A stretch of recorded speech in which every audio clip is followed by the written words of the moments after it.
দেশের বিভিন্ন হাসপাতালে শিশু ওয়ার্ডে হামের লক্ষণ সহ নিউমোনিয়া নিয়ে চিকিৎসাধীন রয়েছে অসংখ্য শিশু। চাঁদপুর সরকারি জেনারেল হাসপাতালে হামের উপসর্গ নিয়ে ভর্তি হওয়া এক শিশুর মৃত্যু হয়েছে। তবে হাসপাতাল কর্তৃপক্ষের দাবি, হার্টের সমস্যা ও শ্বাসকষ্ট নিয়ে শিশুটির মৃত্যু হয়েছে। সোমবার দুপুরে মাহিয়া নামের 1 বছরের শিশুটি মারা যায়। হাসপাতালের জরুরি বিভাগ থেকে তথ্য নিশ্চিত করেছে। চাঁদপুর সদর ও হাইমচর উপজেলাকেও রেড জোনের আওতায় আনা হয়েছে।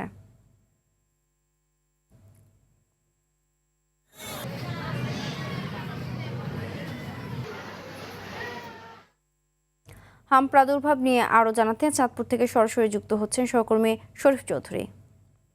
শরীফ, চাঁদপুরে হামের সংক্রমণ কেমন বেড়েছে? এক শিশু তো মারা গেছে, চিকিৎসকেরা কিছু বলছেন কিনা এ ব্যাপারে জানাবেন।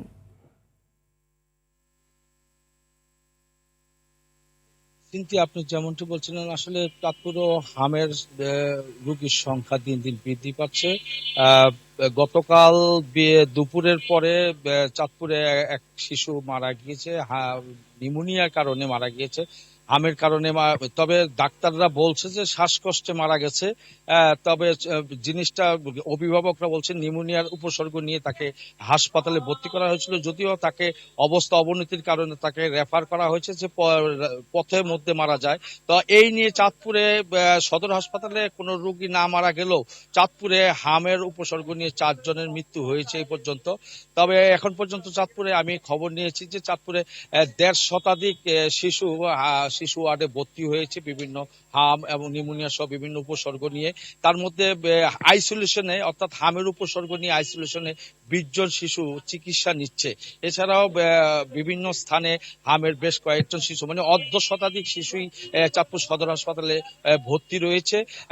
এদিকে গত 2 দিনে হামের যে উপসর্গ দিয়ে যে টিকা দেওয়া হচ্ছে, সেই টিকা গত 2 দিনে প্রায় 11,500 টিকা দেওয়া হয়েছে। যদিও এখানে চাঁদপুর জেলায় 72,800 শিশুকে টিকা দেওয়ার টার্গেট রয়েছে এবং 75,000 টিকা মজুদ রয়েছেন, এমনটি জানিয়েছেন সিভিল সার্জন কার্যালয় থেকে। আর আর হ্যাঁ, আর একটি কথা বলে রাখছি যে চাঁদপুরে হামের যে চিকিৎসা, সেটা কিন্তু রোগীর সংখ্যা বেশি থাকাতে অনেকে মেঝেতে চিকিৎসা নিচ্ছে। তো এই ছিল চাঁদপুরের হামের শিশু রোগীর বিষয় নিয়ে সর্বশেষ। সিনথিয়া। ধন্যবাদ।